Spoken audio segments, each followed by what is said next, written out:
All right, so we got our headlight assembly together. We're gonna file these corners over here. And we just tried to plug the connector in, and you know, things just always don't go easy. So we looked at the old connector and we found out that these slits that they have here are a little too thick. So what we did was we took our side cutters and we just trimmed them down a little bit and trimmed them back a little. And now, if you listen, you'll hear this thing click into the thing.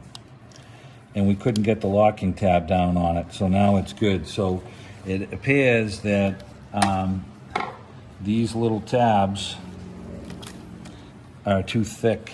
And we look at our original headlight, and the slits are very thin right here, and it just would not bottom out in the connector. So we just trimmed them back, and we have the one on the side here and the rest of these slides to line it up.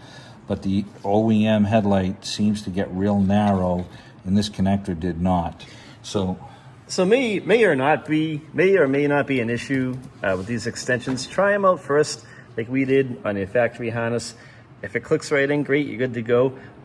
If you do need to modify it so it seats in, this is what we did. It's a close-up to it. We just kind of trimmed it back a little bit, and like Steve said, it goes snaps right in now. We didn't want to cut the factory plug and hardwire it. I'd rather not do that. So fortunately, this worked out for us. We're going to file our little 3 spots on this thing, and we have our wire connector. We have our harness tied in for our directional, so we can put our directional bulb back in, and we can put it back in once we get the grill on. But right now, we're going to concentrate on getting these little edges filed, seat them into our little tabs right here, plug our connector in.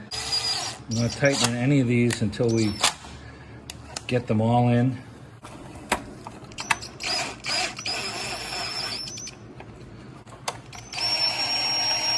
Off, they're kind of brittle. We just slipped it underneath it and put it back on. It's holding on fine. And this is a T15 Torx bit that we're using. And that's it.